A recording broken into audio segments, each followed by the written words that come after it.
This week, you're going to get a sneak peek into the virtual sewing room, a business set up by Jenny Babey that offers online connection with other makers around the globe. Jenny invited me to talk in the virtual sewing room last month about my specialist subject, sewing more sustainably. So first you'll hear from Jenny herself about what drew her to setting it up and why you might want to attend. And then you'll hear the first half of the session I participated in. We get into the fundamentals, as I see them, of sewing more sustainably, and I offer up some easy starting points to help people align their making practices to their values. We then get into a discussion about zero-waste sewing patterns, and Jenny and another attendee share their experiences. So stick around a few minutes to hear that. Welcome to Check Your Thread, the podcast that will help you sew more sustainably. My name's Zoe and I'm obsessed with sewing. I've been blogging about it for over 16 years and I'm the creator and host of the popular handmade wardrobe challenge Me Made May. But, like many people, I've become increasingly concerned about the climate crisis, and I'm looking at the way that my lifestyle contributes to it. So in this podcast, I'll be nerding out about making clothes whilst exploring how to minimise the negative impact that it may have. I really hope you'll join me in this journey. Hi, lovely listener. I hope you're doing well as we enter into the last week of February. Have you had any sustainability wins to speak of lately? I've not been feeling well over the last couple of weeks, so I've let myself off the hook of doing daily acts of care and repair. However, I have been doing something when I feel up to it. I've started adopting an approach that I know that Gina, the inventor of the Care and Repair Challenge, has mentioned on this podcast before, and that's prepping a repair and then actually doing the stitching or gluing or fixing or whatever another day. For example, the other day I cut out a bunch of suitably sized patches for some socks in advance of the opportunity that I know I'll have to actually sit and do the stitching. So if you too are currently feeling hampered by a lack of time, motivation, energy or good health, then please do consider breaking down a mending task in a similar way. No, it's not as quick as doing it all in one go, but if actually doing it in one go is beyond you at this point, at least you're making progress and mending is actually happening, you know. So thanks to Gina for giving us the idea and the permission to break tasks down. And I want to say thanks to Annie and Otto, Julia, Patricia and Heather, all of whom have kindly signed up to support the podcast via Patreon with monthly donations. During the first month or so of 2025, there was a significant dip in financial support for the podcast. Most of the exit polls cited a change in financial circumstance as the reason people had to cancel their subscription, which obviously I totally get. But now we're almost back at the level of support that we were at the end of last year, and I'm incredibly grateful for that so we can keep things going here. One lovely patron who recently upped the amount of their support said that they did so because they'd rebalanced some of their outgoings so that they more closely aligned with their values. And that really made my heart sing, because trying to help us all, myself included, bring our making and creating more in line with our sustainability values is very much the goal of this podcast.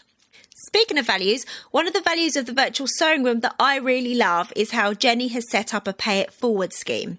That allows the virtual sewing room to be inclusive for people without the means to pay for sessions themselves. So I hope that you enjoy learning more about this cool small sewing business.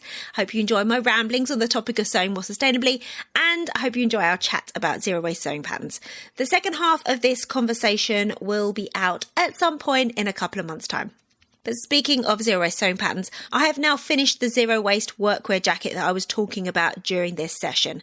And I'll put some pics of my finished garment in the show notes for this episode that you can see on the website checkthread.com.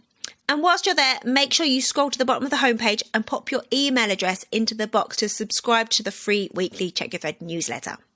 So until next week, take care of yourself, take care of your loved ones, try breaking down a mending task into a couple of steps to make things easier, and enjoy.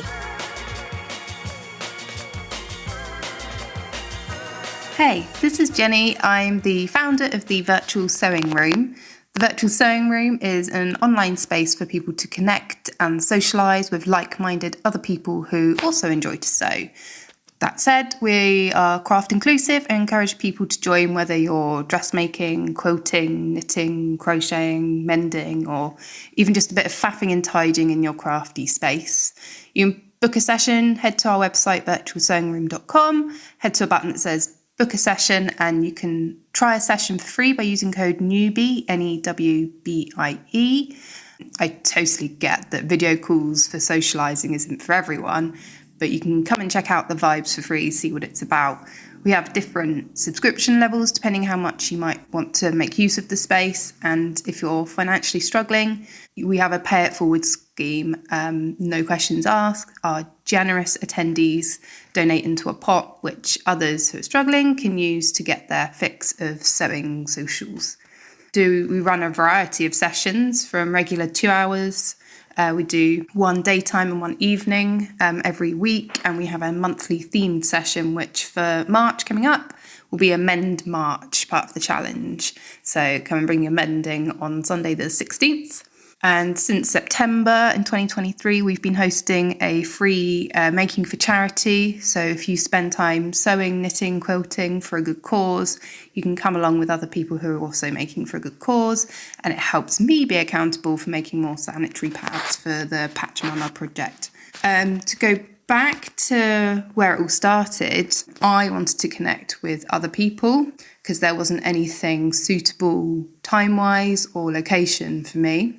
And I figured if I live in a city of 250,000 people, there must be people who are more remote, who feel even more isolated than I do. So I wanted to create a space that I wanted to be part of, that's friendly, supportive, respectful, and most importantly, having that connection with others. I wanted to make sure that people felt safe, so people don't have to have their cameras on, they don't have to use their mic, you can use the chat function. It's what you want to get, what connection means to you, so you can join in the comfort from your own creative space, maybe even your pyjamas too. It's what I normally do, and you can stay as long as you need it. If you've got to go and walk the dog, look after a little one, we're here to keep you company as long as you need it and whatever you need. It's been really heartwarming after I've been running it for almost 2 years, what people take from the sessions. It was always going to be about socialising and helping each other with our favourite craft, our favourite hobby. But the feedback, it swells my heart. People sharing advice, people sharing about their favourite tools and equipment, machine suggestions, a lot of enabling purchases. And that said, we're also influenced by people who take part in challenges like Bea and Amy, who've recently completed the Last Sewer Standing. Like, that's really been embedded in other attendees, especially myself, and what they've got from it. We help each other with fittings, where possible, how to sew in zips. We have people based all around the world, all the corners of the UK, regulars from across Europe, America, Malaysia and Australia. So 2025, we're going to be ticking over. We may even do another virtual sewing room day. So in January, we had Emma talking about costume making, Lindsay of So Busty talking about bra making, and of course we had yourself, Zoe, talking about sewing more sustainability. So you can come find us over on Instagram at Virtual Sewing Room. We do have a Facebook group and a Slack channel, depending how you prefer to connect on social media platforms. You can sign up to our monthly newsletter if you want the latest news and if social media isn't quite for you. So I look forward to making with you. Hello and welcome, in case anyone else has joined in the last second, which I think someone has snuck on. And we've got Zoe. Zoe, do you want to introduce yourself, who you are, what you do? Sure. Hello, everyone. My name is Zoe Edwards. I live in Portslade, just outside of Brighton, in the south of England. I am an OG sewing blogger. I've been blogging about sewing for about coming up to 17 years now. I have been sewing kind of since as a kid, but kind of more seriously since about the time that I started my blog about 17 years ago. I haven't really bought any new clothes for myself apart from undies since about 2009, I'd say. Pretty obsessed with sewing, increasingly obsessed with sewing more sustainably, to the point where I started a podcast about it called Check Your Thread, which started 3.5 years ago. So that's the main thing that I do now. I also work part-time at Fabric Godmother, which is an online sewing shop. Yeah, that's about me, really. Lots and lots. So as soon as the suggestion of sustainability around sewing came in, I was like, I know exactly who we need on to talk about that. There's no one else really could call upon. So thank you very much for joining us today. Oh, pleasure. Sustainability is a word that gets bandied around quite a bit. I worked in the active travel world and used it plenty in my time. But how do you define sustainability when it comes to sewing? Sure. Well, I guess I think of it at its core as kind of being mindful of the resources that we're consuming and taking steps to reduce the negative impact that our sewing activities may have on the planet. And how that might be implemented is really going to look different for each and every one of us. It depends so much on our interests, on our disposable income, on our energy levels, on all sorts. And somewhat frustratingly, like, I think this is the problem, isn't it, with all kind of climate and eco activists and organizations, it's not easy to quantify. Like, we can't quantify or measure the negative impact of our sewing, and subsequently all the efforts and endeavors that we try to make it less impactful negatively, we can't really measure that either. But that doesn't mean to say that we shouldn't make moves to improve anyway, you know. And have you always been conscious of the planet and doing your best to look after it, like recycling, using public transport and such? I mean, to the extent that as and when, things became public knowledge, yes, I can't claim to have been recycling my socks off since I was a kid. But, when knowledge has become available, and become into the popular consciousness, it's definitely been something that has really been important to me. I did actually have a brief clothing industry, fashion industry career, because I actually went to university for fashion design, and I did work in the clothing industry for a few years. And the last job that I had was with a company that nowadays we would call fast fashion, but at the time that wasn't really a term that we were using. And I got to see a lot of the waste that I knew was being racked up in the factories where those clothes were being created, and I knew how poorly those items of clothing were going to hold up over time, because I was receiving the test reports for the fabric so I could work out what to put on the garment labels. So I knew how poorly those fabrics were performing in their testing, and I knew how much extra trims and bags and hangers and everything it has to be over-ordered. And I knew that how much of that was getting kind of just piling up in factories. In this company, it was in Romania. And it just made me feel so awful. And I tried really hard in that job to try and mitigate some of those effects, to try and be a bit more responsible with the resources that we were, ordering and using. And it just wasn't happening. And I left because I was at a point in my life where I was starting to think, oh, how can I reduce my impact? What can I do? And it was just at odds with what I was doing as a job. So I left. Was it at that time when you started, when you stopped buying clothes? Yeah, it was within a couple of years, within a year or so. Yeah. So what happened in that job, I think I was actively doing what is now known as quiet quitting. Where it was really not a nice place to be. So I was spending some time online, and that's where I discovered the baby online sewing community, as it was. This was back in 2007, and I quickly discovered the Burda style community. I don't know if that really exists as it did anymore, but that was a real kind of emerging community of makers all over the globe creating their own clothes, which was really exciting to see. And then I found a website called Wardrobe Refashion, which was like a community blog, effectively, where people could post about all the things they'd made, things they'd refashioned, largely clothing, largely textiles, but some other stuff as well. And I just found that fascinating. It was so interesting to see everyone's different interpretations. And part of signing up to that website is they encouraged you to pledge to not buy any new clothes. And I think that they had a badge that you could add to your blog that was like, I'm doing a 3-month pledge, I'm doing a 6-month pledge, and I think they did a lifetime pledge. And I was like, oh, and I hadn't really thought about the direct link. It was all starting to fit into place, basically. And within a year of discovering all that, I had took the lifetime pledge and stopped buying ready-to-wear clothes. Do you think, so obviously your podcast, you've talked about loads of different subjects around sustainability.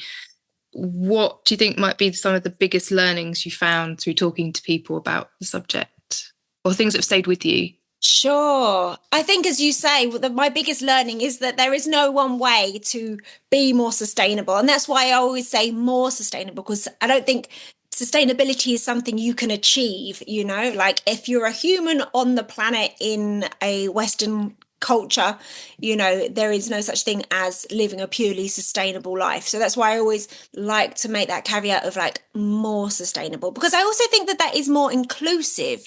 Everybody can do something to live more sustainably, to sow more sustainably. It's like an opt-in, like it's a super accessible thing that we can all participate in and all explore, and it can be really exciting. So I guess that, yeah, the thing that I learned is that there are so many ways to be more sustainable, and that is going to look different for everybody. And some people's approaches, as I've discovered even on the podcast, kind of contradict each other as well. So as I think it's just important that we're all thinking and we're all talking and we're all learning and exploring the idea for ourselves as well.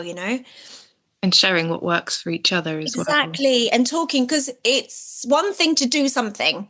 It's going to be so much more impactful if you share what you're doing, like whether that's with, you've got family members, or, you've got a group of sewing friends in real life, or online, on Instagram, or on a podcast, whatever you do.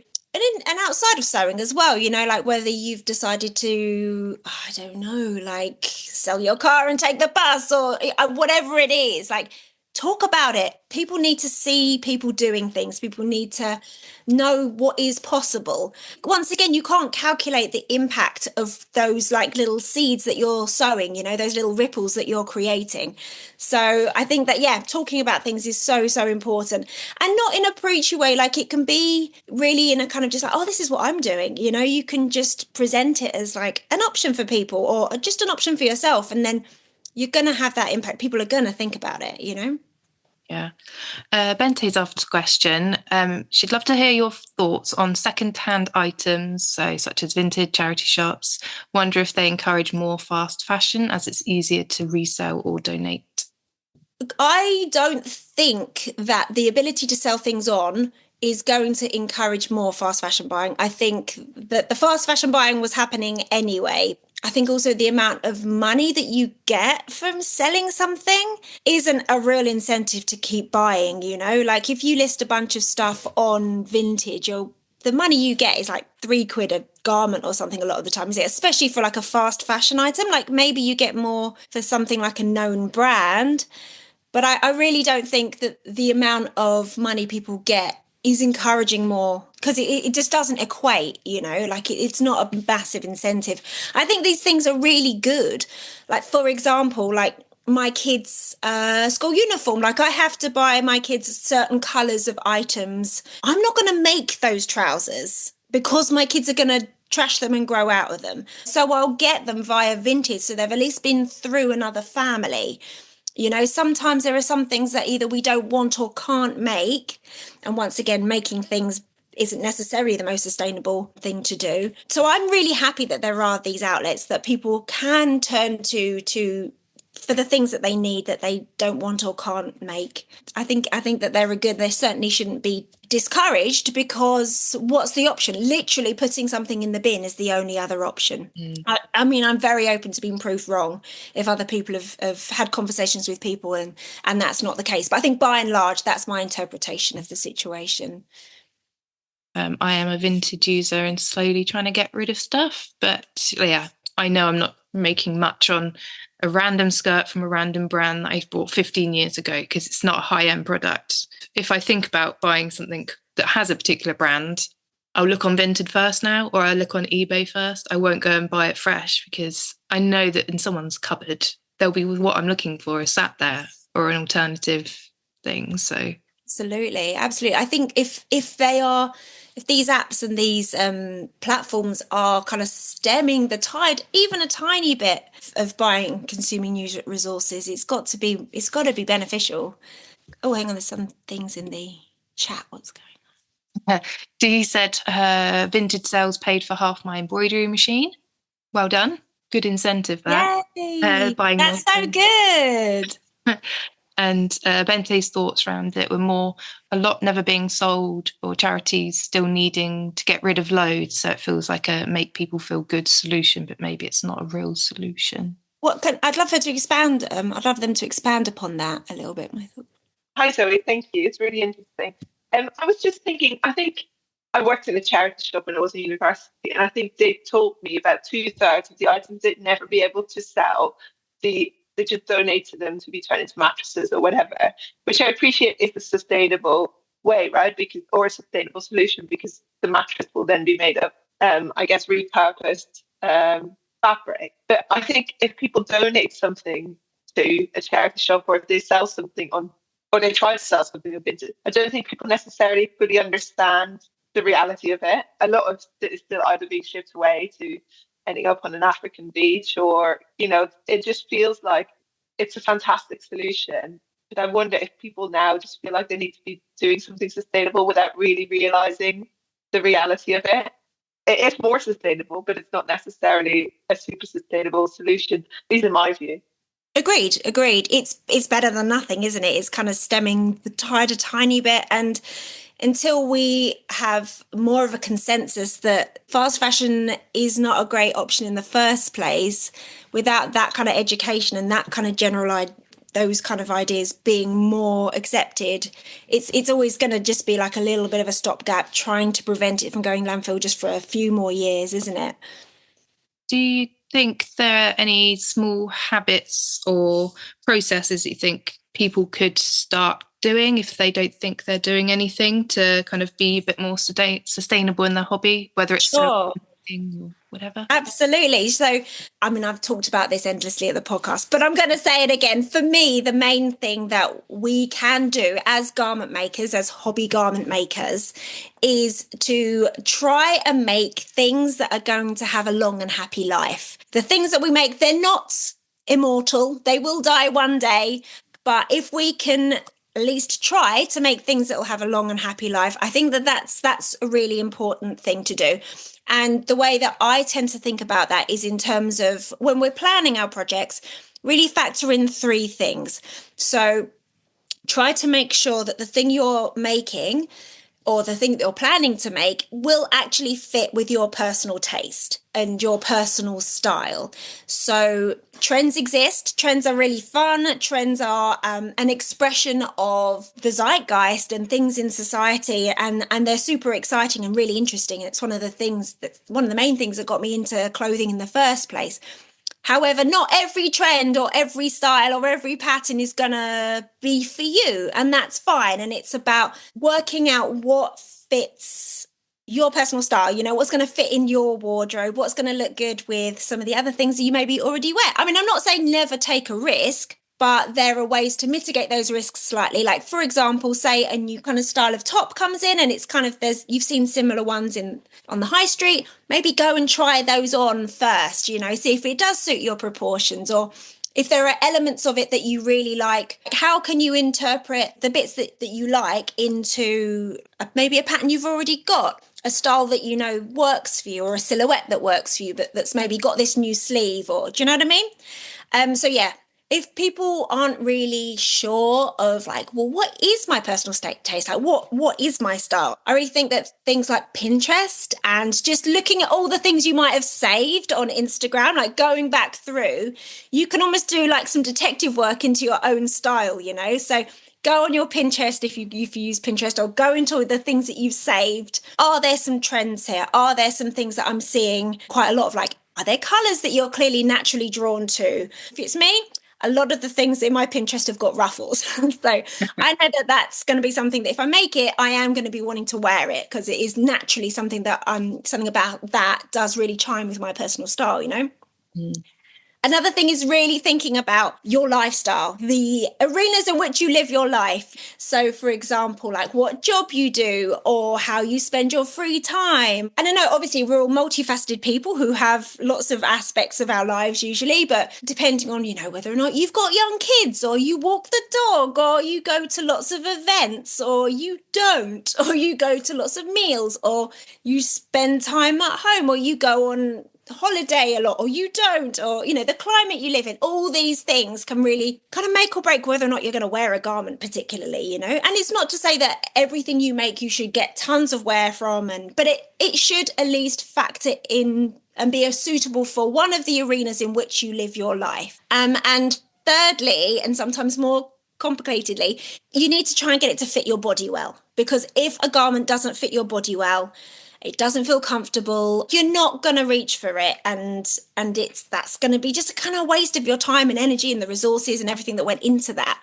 So learning about the fit adjustments and the pattern adjustments that are suitable for your body, like everybody could probably benefit with doing some, and what they are going to be very personal to you. Like for me personally, I have a naturally quite high waist, so I always have to pinch out a bit of the length from tops or dresses. I know that I have to always grade out between sizes, like I'm one size up here, and by the time you get to my waist and hips, it's the next size up. So that's something that I always need to do. There's little forward shoulder adjustments, so on and so forth. There's hundreds and hundreds and hundreds of different kind of pattern adjustments and tweaks that can be made, and learning what yours are, whether that's a full bust adjustment, a flat seat adjustment, a knock knee, whatever they are, just doing a couple of them even will make a big difference to the fit. And once you've got some of them nailed, you can almost do it automatically, So those are things that I would really recommend looking out for when you're planning a garment.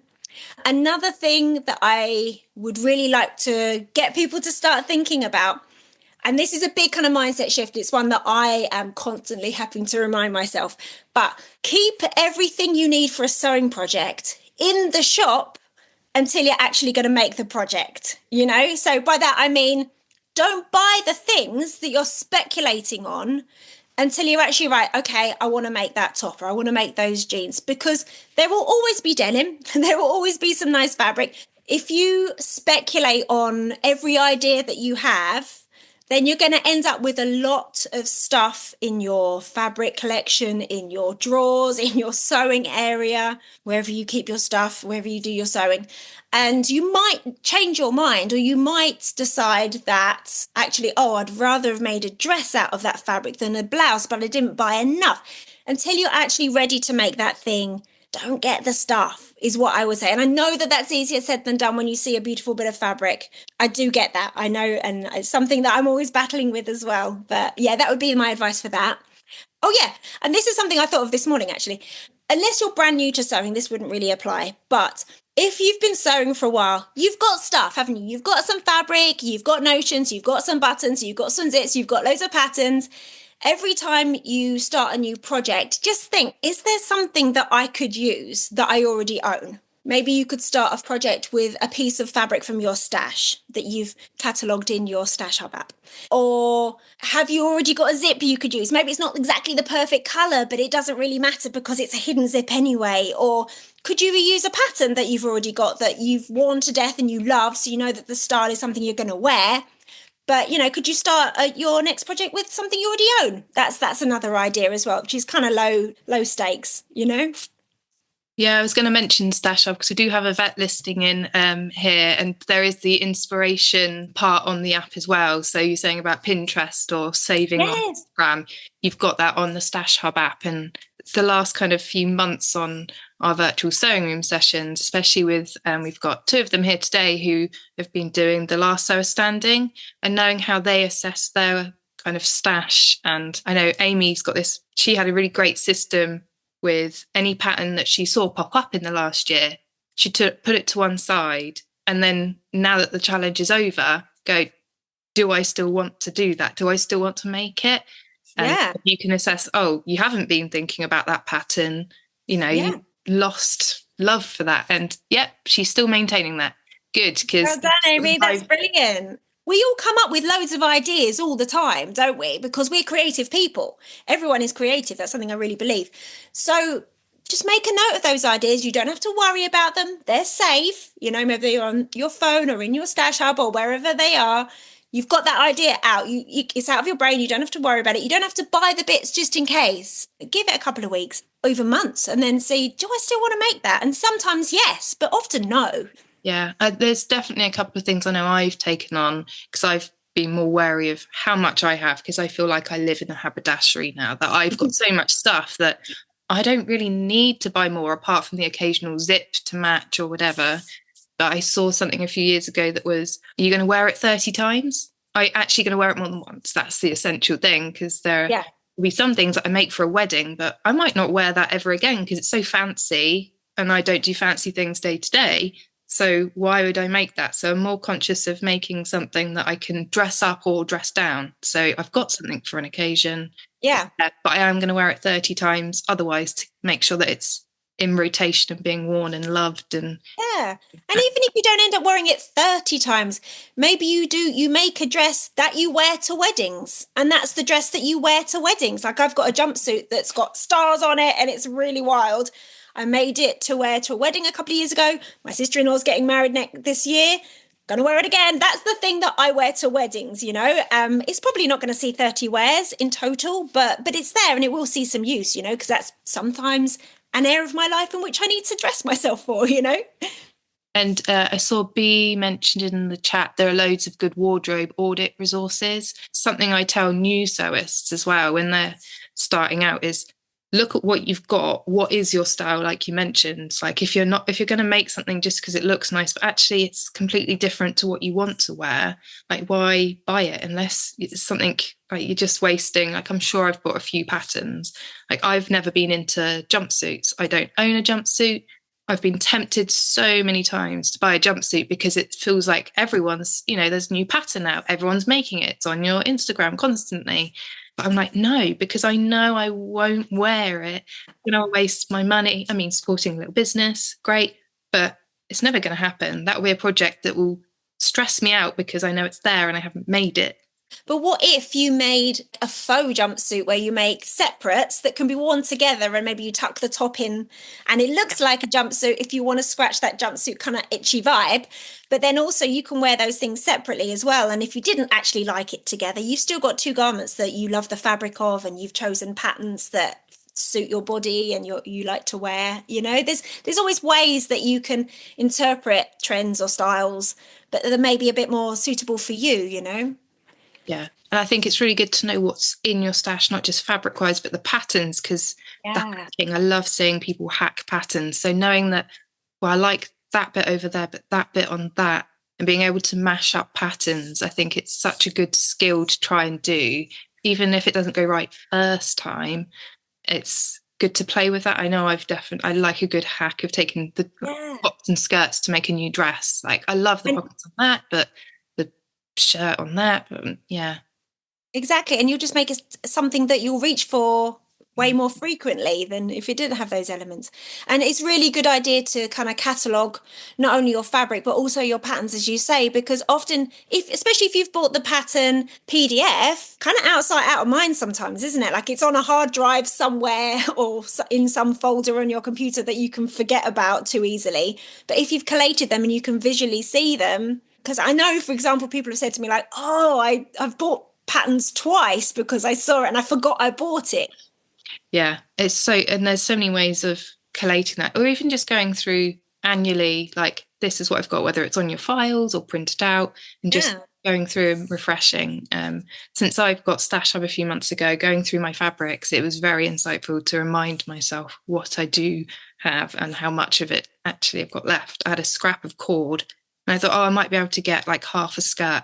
Nope, I got a whole skirt out of this scrap that I was just going to get rid of otherwise. But I put the pieces on it, had a check.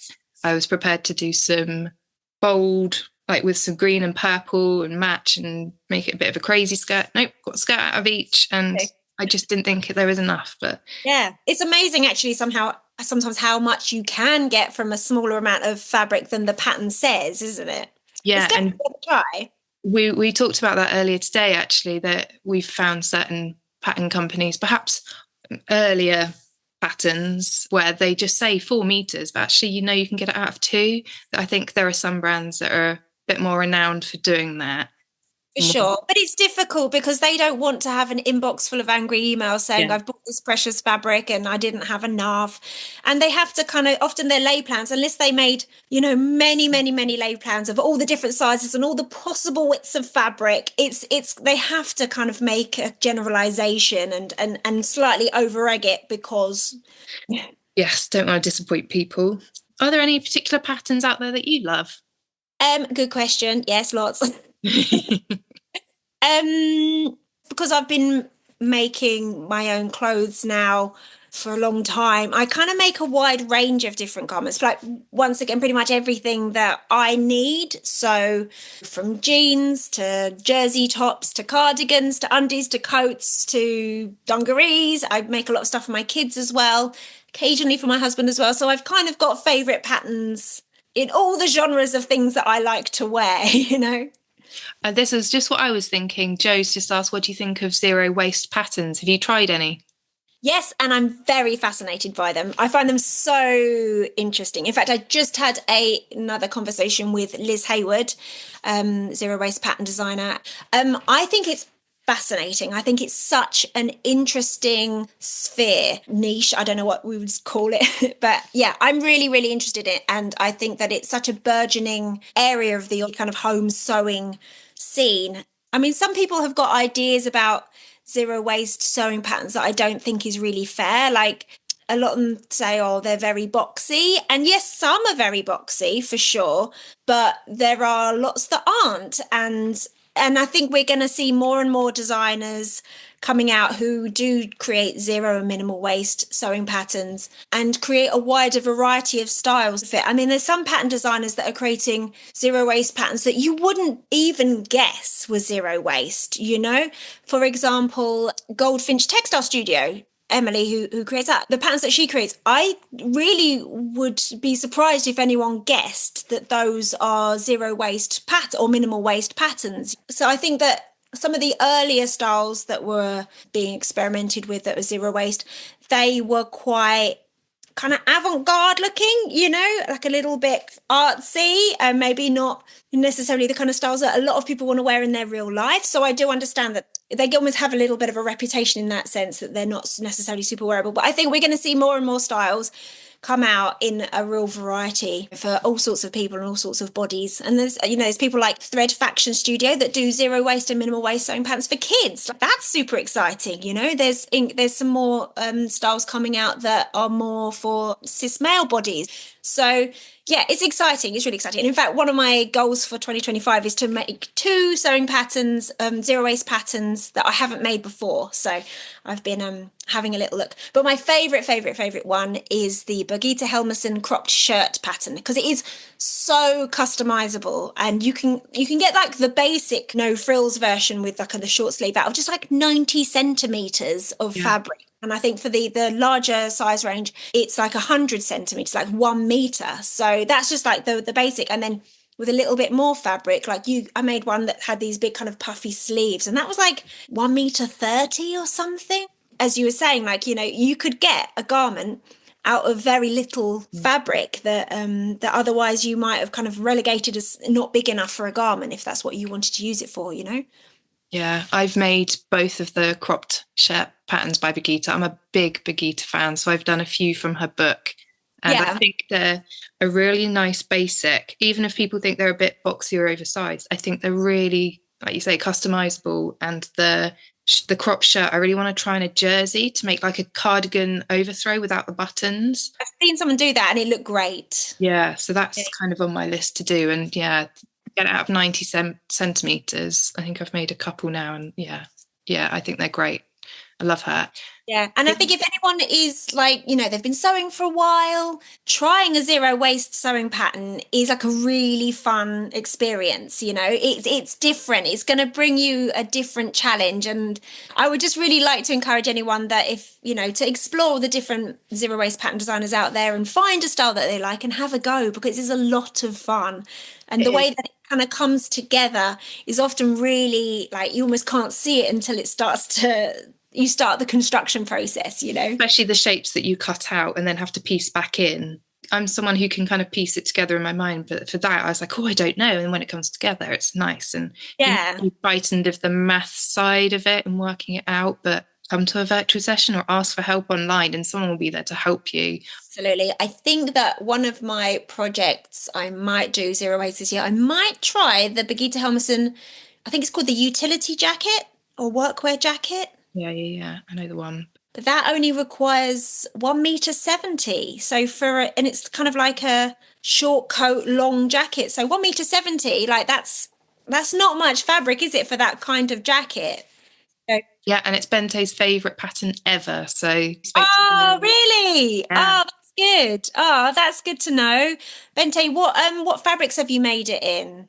I've only made it in curtains that I found at just on a jumble sale kind of thing. Oh, amazing! But it worked out very well. I think I paid like £3 or something for the curtains. But highly recommend the pattern. Awesome. And using curtains, I guess. Yeah. Oh, I love it.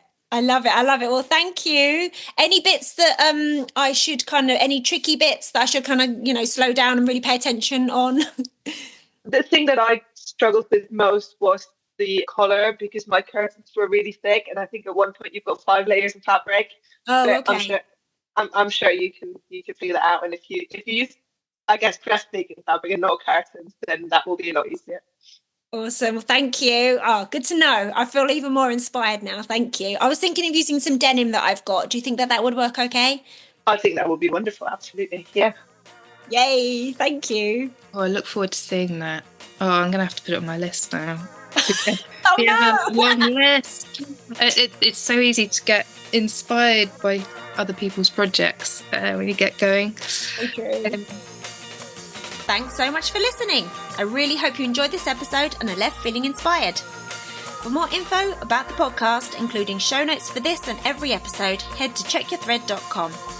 I'd love to hear from you, so if you have any comments, questions or ideas for future episodes, please get in touch by emailing zoe@checkyourthread.com or find me on Instagram @checkyourthread. Massive thanks to Patrick Potter for production support, to Sylvia Seller for the awesome logo design, and to Simon at Palm Skin Productions for the music.